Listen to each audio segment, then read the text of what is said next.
ইফতারের ব্যবস্থা আমি করেছি এবং রাত্রে খাওয়া, সেহরি খাওয়া, সমস্ত সুব্যবস্থা আমি করেছি। এবং আমাদের এখানে এই দরবার থেকে প্রত্যেক বছরই আমার দাদুজান থেকে শুরু করে আব্বাজান আমরা মেহমানদের মেহমানদারি করি, কেন আমার দাদাপীর এই শিক্ষা দিয়েছেন। এবং আমার দাদাপীর শিক্ষা মানে আমার রসুলের শিক্ষা। আমার নবী, আমার রসুল, সুন্নাতে রসুল মেহমানদারির ওপরে প্রথম লক্ষ্য ছিল। 1 নম্বরে হচ্ছে মেহমানদারি। এবং আমার দাদাপীরও সেম মেহমানদারি করতেন, হোটেলের পছন্দ করতেন না। আমার দাদাপীর হোটেল পছন্দ করতেন। আমার নানাজান ছোট হুজুর পীর কেবলা রহমাতুল্লাহ নিজে হাতে মেহমানদারি করতেন। আমার দাদুজান সৈয়দ সাহেব হুজুর রহমাতুল্লাহ আলাই তিনি নিজে হাতে মেহমানদারি করতেন। আজ সেই শিক্ষা আমরা পেয়েছি, তো আমরা সেই মেহমানদারি করি। তো সকলকে আমার দরবার থেকে, এই হোসেন বুখারী হুজুরের দরবার থেকে সকলকে আমার দাওয়াত রইল।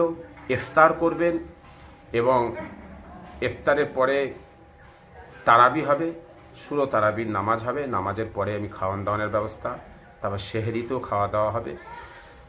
বিশেষ করে বার্তা দিই 21, 22, 23 সাল হবে আপনারা আসবেন, সমস্ত আউলিয়াদের মাজার জিয়ারত করবেন। তার সাথে সাথে যেই দরবারে মেন দাদাপীরের যে উদ্দেশ্য সেইটা হলো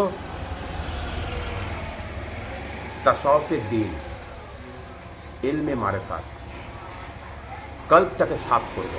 যেই দরবারে জেকের হবে অতি অবশ্যই মাগরিবের নামাজের পরে ওই জেকেরে হাজির থাকবেন।